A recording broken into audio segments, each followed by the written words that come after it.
Our research shows that the moment you take your attention off your body and you go from somebody to nobody, you take your attention off the people in your life and go from who you identify with, from someone to no one. And so many people spend their whole life building an identity of being someone. Take your attention off your cell phone, your computer, your car, and go from something to nothing. Take your attention off where you're sitting, where you need to be, someplace you have to go from somewhere to nowhere. And take your attention off time, linear, thinking about the predictable future, the familiar past, and fall into the generous present moment and go from some time to no time. Then all you're left with is consciousness. It's the moment you're no longer playing by the same rules of matter to matter. And there's a very elegant moment that takes place in the brain. They'll never be the same person again. They're having a transcendental moment. And we could actually predict it and teach it now. It's a formula.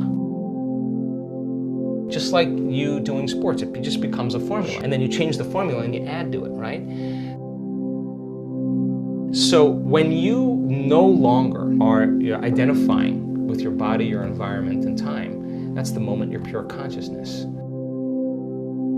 You're an awareness. Awareness that has nothing to do with local space and time. And now, if you're no longer... Go beyond anything. You can go beyond, and that's when the brain... Because the brain doesn't change the brain. It takes a long time. It takes a long time for the personality to change the personality, for the ego to change the ego. The programs to change the programs takes forever. Matter takes a long time to change matter.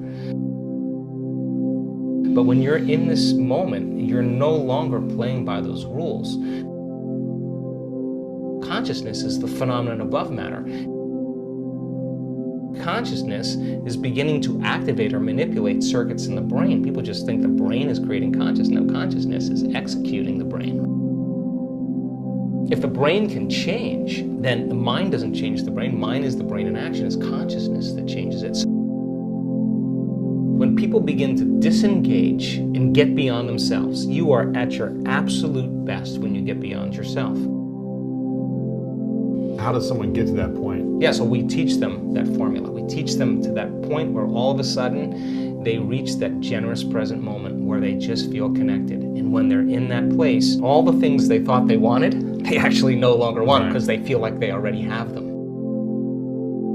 So then imagine living your life from that place. You would be less judgmental, be less frustrated, you would be less impatient. Reactive, yeah. And so the formula then is that it requires a clear intention, which is a coherent brain. And when you're living stressed out and something goes wrong and you're threatened or you can't predict an outcome or you have the perception that something's getting worse or you can't control it, you switch on that fight or flight nervous system that we talked about. Now here's what happens. When that occurs, you start shifting your attention from one person to one problem to one thing to another person to another place because your brain is trying to predict the next moment. Well, every one of those people and things and places has this neurological network in your brain. So as you shift your attention from one to the next, it's like a lightning storm in the clouds. Your brain starts firing very incoherently. And when your brain is incoherent, you're incoherent. And when you're living by the hormones of stress, not a time to create. No. Not a time to open your heart. Not a time to learn. Not a time to trust. And it's a time to run, fight, or hide. So people spend 70% of their time of their life living in this state. Wow. So think about it. So then when you're under stress, if there's a cougar around the corner, you're not going to sit down and meditate. You're not going to sit still, right? But so imagine here you got the survival gene switched on, and nobody is going to believe in possibility when you're living in survival, right? Wow, yeah. So then, when you're living in stress, what happens is you narrow your focus on the cause. You narrow your focus on matter, the object, the thing. And so people get switched on and all of their attention is on their outer world. When the hormones of stress kick on, the body gets an arousal, now your attention is on the body. And of course, when you're under stress, you're trying to predict the future based on the past. And now you're literally enslaved into three-dimensional reality. So then how do you get what you want? You gotta try harder, you gotta force it more, you gotta work harder, you gotta fight for it. It's matter trying to change matter. It's exhausting. And people just burn out. We now know that when you go from a narrow focus on something and you begin to open your focus, you create a sense, an awareness, that the act of opening your focus causes you to stop thinking. And if you stop thinking, you no longer activate those circuits and you start to slow your brainwaves down. And as you slow your brainwaves down, you start connecting to that autonomic nervous system, the thing that's giving you life. And all of a sudden, when you get beyond yourself, it says, he's gone. Let's step in and just clean up this mess before he gets back. Really? And its job is to create order and balance. So your body will start to do that for you. The innate intelligence will step right in. Once you connect, you got to connect. So you got to know how to change your brainwaves. You can't change your brainwaves. Wow. You stay in that active state. You're basically moving furniture around. You're analyzing your life within some disturbing emotion. And I can tell you, after looking at all those brain scans, if you're analyzing your life within some disturbing emotion, you're going to make your brain worse. In fact, you are thinking in the past, right? So you teach people the formula, how to open their focus, change their brainwaves, connect to that invisible field, and all of a sudden different compartments of the brain start synchronizing. The front of the brain starts talking to the back of the brain. The right side starts talking to the left side. And all of a sudden, what sinks in the brain links in the brain. And all of a sudden, you see this person starting to feel more like themselves. When you see those two hemispheres of the brain start lighting up, watch out, because that person's going to feel really whole. They're going to start loving life. They're going to feel like they're going to be in love with life, because the union of polarity and duality is wholeness at the exact same time. When you're resentful, when you're judgmental, when you're impatient, your heart beats out of rhythm. Why? You're stepping on the gas and you're stepping on the brake at the same time. Your body and its intelligence, living in survival, is saying T-Rex is back there, but you're not running because you're sitting across the table looking at somebody smiling and your body's revved up, right? So the heart is beating arrhythmically. And when that happens, you're squandering, you're using all the body's life force and turning it into chemistry, right? Drawing from your vital life force, that invisible field around your body, and you're turning into chemistry, you actually are going to shrink your own field. Hormones of stress cause us to be materialists, right? When we're under stress, we're using our senses to determine reality. So now you feel more like matter and less like energy, more separate from possibility. To teach a person then how to regulate that heart center. Because if I can teach you how to get in that heart state, and I can teach you how to activate that center, and I can teach you how to regulate an elevated emotion, the heart starts to create a very coherent signature. And when the heart starts beating like a drum, like dropping a pebble in water, it begins to produce a measurable magnetic field up to 3 meters wide. Now you're more energy than matter, more wave than particle. Wow. That field that's being created is measurable, and that's an energy, and energy is frequency, and all frequency carries information. So what is the information when it makes it here? But you're sharing into the world. It could carry the thought of your healing. Why? Because it's consistent with the energy. Guilt isn't going to carry the thought of your healing. It's a different frequency. And all of a sudden now, the person is elevating their emotional state and they're allowing their thought to be carried on that frequency. They're broadcasting a whole new energetic signature. Thoughts are the language of the brain and feelings are the language of the body, and how you think and how you feel creates your state of being. So then the question is, if you keep practicing creating that state of being, it should become familiar to you, yes or no? Yes. The word meditation literally means to become familiar with. So then if you're practicing moving into these elevated states and your heart is coherent and we're measuring, and I can say, Lewis, you got it. Now do it for 30 minutes. Now do it for 60 minutes. And you practice creating that coherence. You'll know when you're there and when you're not.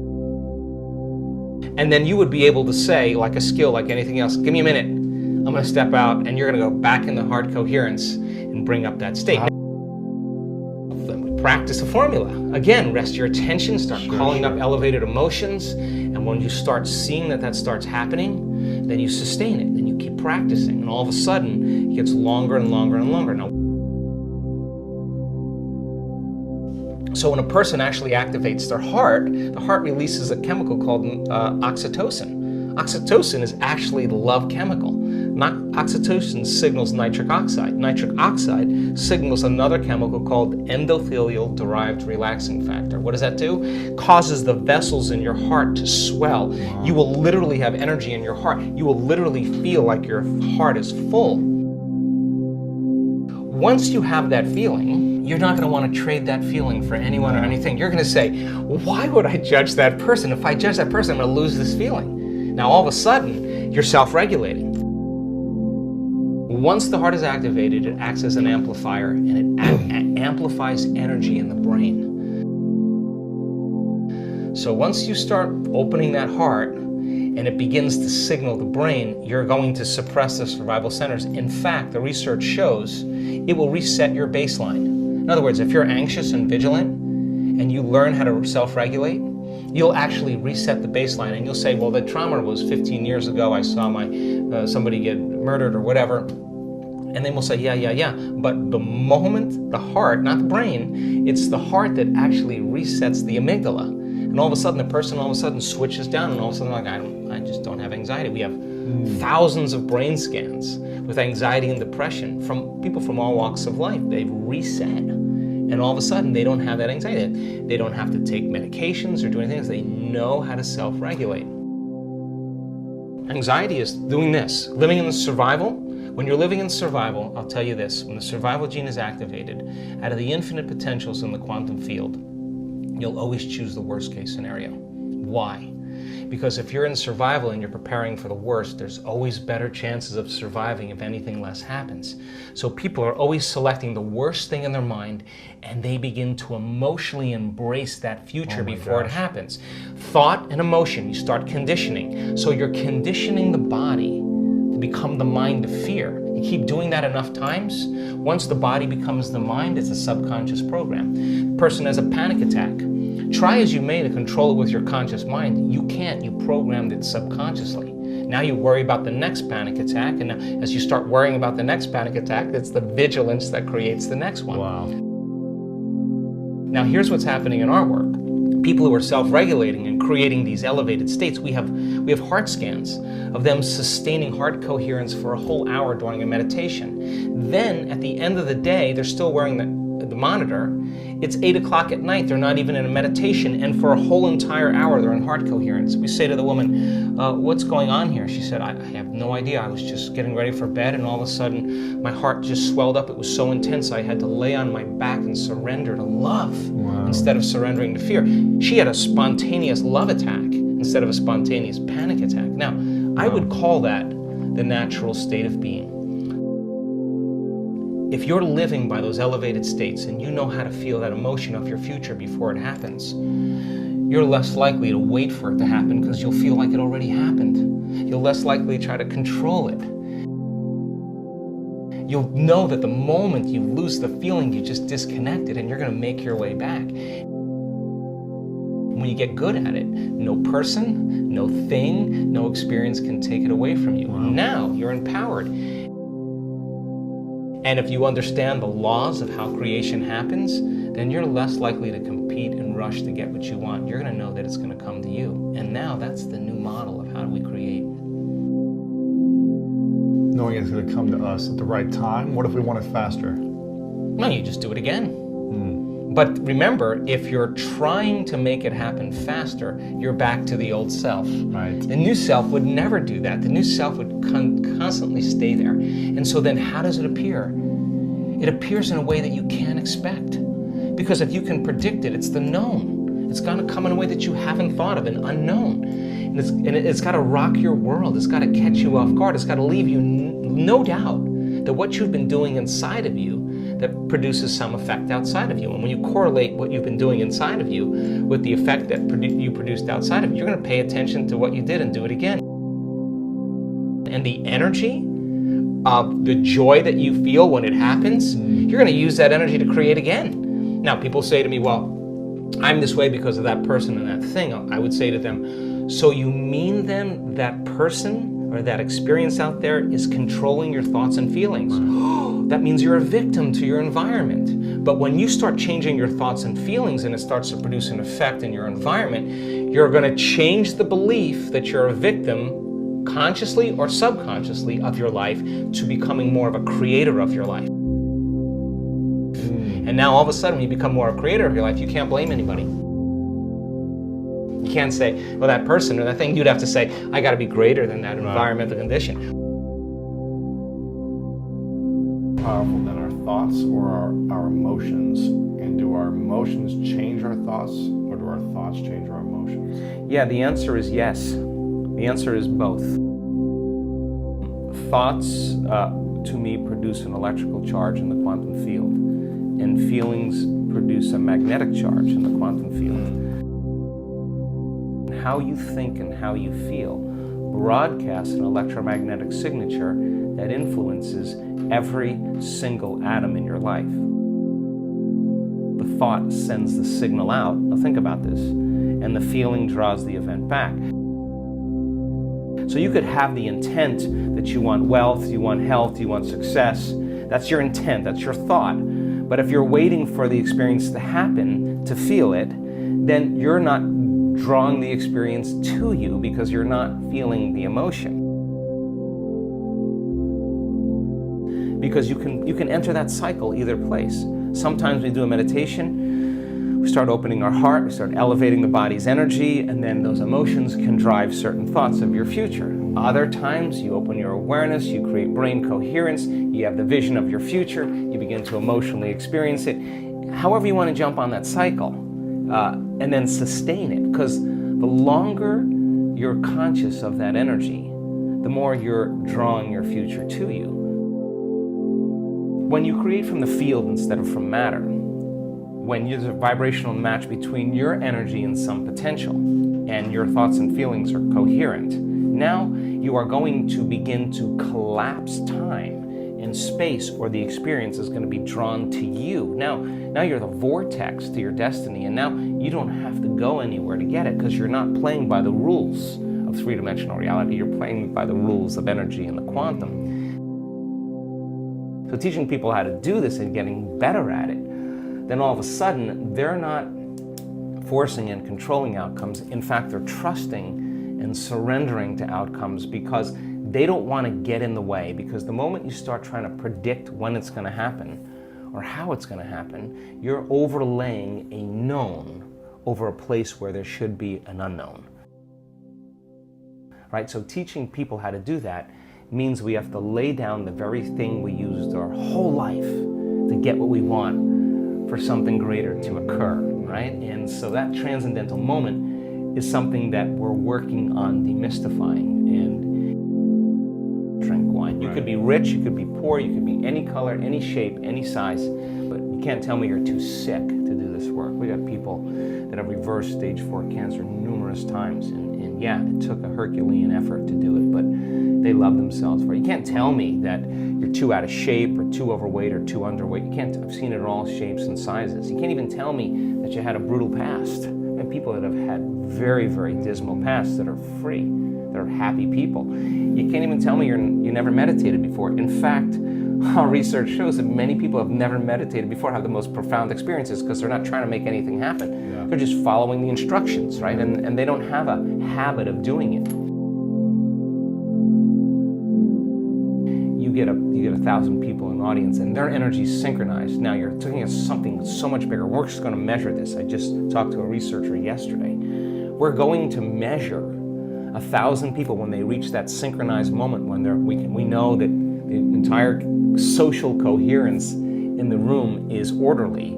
Then if you're producing an ambient coherent magnetic field in your heart and you're tuning into a thought or an intent, and you got 1,000 people doing that, and your energy is going to start interfering and commingling with the person who's next to you. When that energy starts to synchronize, it's going to produce a bigger wave. The higher the amplitude, the higher the wave, the more energy there is. So now you have one mind and one heart. And now when it comes to healing others, and we've done the research on this now, and we're collecting the data, that we're teaching people how to administer a change in energy in the person that's laying there. Because it's not matter that emits a field. That's the wrong way to think about it. It's the field that creates matter. You change the field, you change matter. It's not your job to change the tumor. The tumor is the illusion. It's the pattern in the field that has to be changed. So once people start reversing this, then you start seeing tumors disappearing. You start seeing blind people seeing, deaf people hearing. You start seeing people with Parkinson's disease switch on. I mean, you start seeing stage 4 cancer is reversing because now you're swimming upstream. You're going to the headwaters and making that change.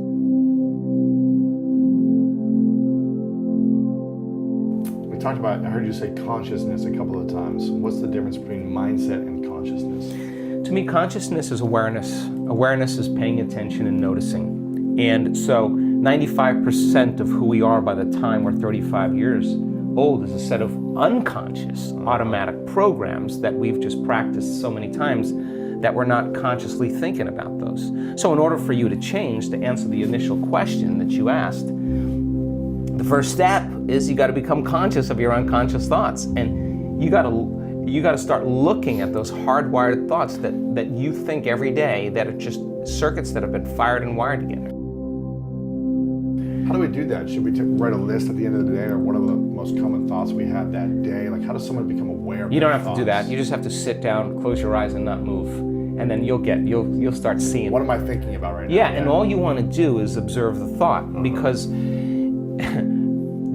when you begin to observe that thought, you're no longer the program now. You're the consciousness observing the program, and you're starting to pull out of the program. Thinking about the thinking. Yeah, who's doing the thinking of the thinking about the thinking? That's who you are when you're not the program. That's awareness, right? Yeah. You got to become aware of how you speak, how you act, become so conscious, so aware of it that you won't go unconscious and let that thought or that behavior run you. You got to say, oh my God, this feeling that I've been living by for the last 20 years is actually guilt.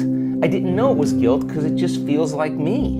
And all of a sudden, as you start becoming conscious of it, you're beginning to objectify your subjective self. You're pulling out of those programs, and nobody likes to do that because it's uncomfortable. They'd rather turn on their cell phone, start texting, get on the internet, watch TV to distract them from that moment. And that is what they have to move through in order to get to their own personal freedom. So the first step is becoming conscious, and meditation means to become familiar with, to become conscious of, to become so conscious of your unconscious self that you won't go unconscious to any thought, any behavior or emotion. And get ready, because it takes a tremendous amount of energy to do that, and awareness to stay conscious. And so we fall from grace. Yeah. Fine, you're awake, you got another day, let's go again. How often do you fall? Oh my gosh, I mean, how many times have I done it? Thousands, but I'm not gonna give up, because the moments in which I do connect, or the moments that I do have that transcendental experience, what matters the most after it, when I have that transcendental moment, I look back at all of those difficult meditations, those difficult days, and those are the ones you remember. You don't remember the good meditations. You remember the ones where you came up against yourself and you went a little further. At the end of the day, you surrender and you have the classic, oh my God moment. There's no linear correlation. It's just whether you're willing to live in creation instead of living in survival. And so you get better at it. We just get better at it. And for me, staying conscious and staying aware and staying present is an art, because you know when someone's present with you in your life because they're paying attention to you.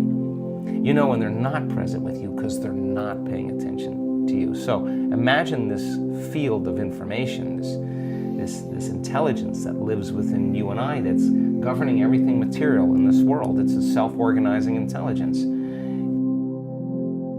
You have access to it, so you better get present with it as well as you can get present with anything else. And just because you can't see it doesn't mean it doesn't exist. That realm you can't experience with your senses. You can only experience with your awareness. People have to take their attention off their bodies and go from a somebody to a nobody. Take their attention off the people in their life and go from that they identify with, and go from a someone to a no one. Take their attention off the things in their life, their cell phone, their computer, their car, and go from something to nothing. Take their attention off where they sleep, where they work, where they're sitting, and go from somewhere to nowhere. Take their attention off the predictable future and the familiar past and time, and go from some time to no time. And now if you're taking all of your attention off of everything material in this three-dimensional reality, now there's only one other thing that's left, and that means you're in awareness, your consciousness. And now that is the bridge, that is the door to the quantum field, and you can't enter the quantum field as a somebody.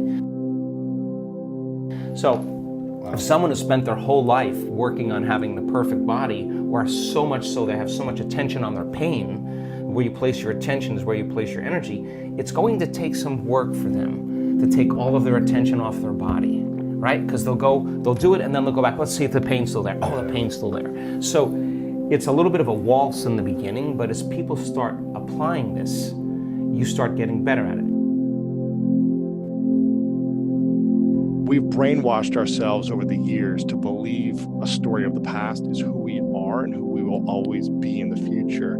So how do we brainwash ourselves in times of stress and anxiety in order to become more peaceful, loving, and successful in the future? How do we brainwash ourselves in a different way? Sure. Well, that's what I have spent just about my whole life. Wow, I mean, the first and most important thing is that you have to understand that if 95% of who you are is a set of unconscious programs, then the first step is lighting a match in a dark place. If you want to become someone else, you got to become aware of who you are. Yes. That means you got to start thinking about what you've been thinking about. You got to start paying attention to how you speak. You got to be conscious. Being conscious to every thought, action, emotion, word, emotion, feeling, expression, body language, everything you need to be aware of and conscious of. Self-aware. Is there? Yeah. When you become so familiar with your thoughts, so aware of your emotions, so conscious of your habits that you wouldn't go unconscious to them again, now you're no longer the program, right? So getting people disentangled from that program, we found out is a formula. And when we teach people how to do certain things with their focus and opening their awareness, when we teach them how to create a very disorderly brain that has been driven by the hormones of stress into a more orderly, coherent brain, and teach them how to open their focus and practice that, they'll come up against those thoughts and they'll become so familiar with them. Listen to this. They won't believe them anymore when they come up any longer. Wow. And so when they hear them in their day, they'll be like, that's not going to stop me from my future. So if they're sitting there and they want to quit, just because they're sitting still and they're not quitting, then they're developing a will that's greater than those programs. And you're breaking out of the shell. And you keep doing that, you're going to get up and do the work every day because you did it yesterday. And you're going to want to do more of that because you're getting out of your past and it feels better. And if you keep doing that and you keep feeling better every day, the question is, why wouldn't you do it every day? Because you would ultimately just feel better. And then the more whole you feel means the more you are connected to your future. Imagine if you felt every single day, and this is what I do, work on. If I could stay connected to the emotions of my future all day long, there's no way I would be looking for when it would be happening. How could I look for when it would be happening if I feel like it's happening? I wouldn't look anymore, which means I wouldn't be separate from it. And that's when you start creating the magic, right? That's when you're in that zone. And that's when that reaffirms that personality that you're becoming. And now you don't, wake up in the morning and go, oh God, I got to create my future. No, you're going to jump out of bed because excited. You're not going to want that magic to end. That's the key. So you teach people how to do this and they start seeing the events in their life. They're not going to want to miss a day in really just getting beyond their personality. And listen, it's so cool because it's amazing. You see all these people come in for success and new careers and new relationships and healing from a disease and mystical experience. They come in for all these different kind of reasons, healing from a childhood trauma. But really, they just want wholeness. Right. And so as they start becoming more whole and they start feeling more whole, it's not coming from anywhere out there. It's not coming from out there. Nothing out there is making them feel whole. When the novelty of the thing wears off, you feel empty again. They're feeling whole from within. Oh, this is different. This is a different game. So why wouldn't you want to keep feeling more whole that you no longer want anything?